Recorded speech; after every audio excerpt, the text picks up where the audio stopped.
पति की दीर्घायु कामना और सुख समृद्धि के लिए पाली क्षेत्र की महिलाओं ने हरतालिका तीज का व्रत रखा, जहां रात भर जागरण कर महिलाओं ने भगवान शिव और माता पार्वती की आराधना की।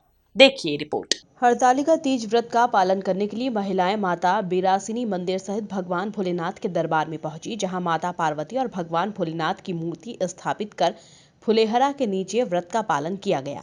हिंदू पंचांग के अनुसार हरतालिका व्रत भाद्रपद माह के शुक्ल पक्ष की तृतीया तिथि को किया जाता है, जहां इस व्रत का पालन करने से अखंड सौभाग्य प्राप्ति के साथ सुख समृद्धि मिलती है। ये व्रत अपने हस्बैंड की लंबी उम्र की कामना के लिए रहा जाता है। औरतें सुबह से उठकर भोर में स्नान करती हैं, उसके बाद फिर मंदिर जाकर पूजा करती हैं। शंकर भगवान की पूजा की जाती है और फिर दिन भर निर्जला व्रत किया जाता है। फिर दिन भर तैयारियां की जाती हैं, भगवान के लिए भोग वगैरह बनाए जाते हैं, अच्छे अच्छे मिष्ठान बनाए जाते हैं।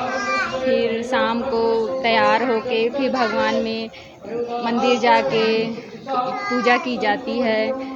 फुलेहरा बांधा जाता है, फुलेहरे के नीचे शंकर भगवान को बैठा के पूजा की जाती है और फिर रात में गाना बजाना संगीत ये सब करके रात में जागरण किया जाता है। फिर सुबह में फिर वही भोर में स्नान वगैरह करके फिर अपना व्रत वगैरह पूजा करने के बाद खोला जाता है। इस पूजा का बहुत बड़ा महत्व है।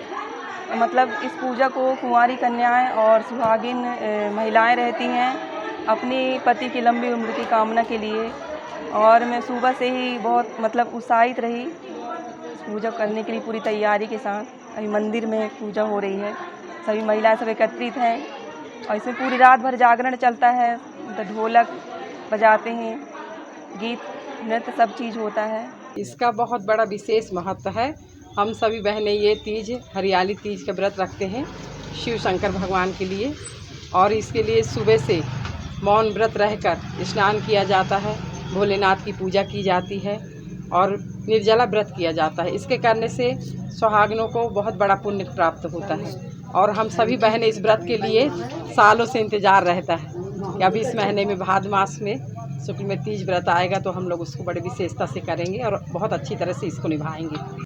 इस दिन भगवान भोलेनाथ माता पार्वती के विवाह से जुड़ी कथा को भी सुना जाता है।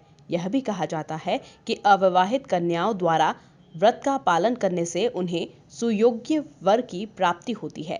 उमरिया से एमपी न्यूज़ के लिए मनु उपाध्याय की रिपोर्ट।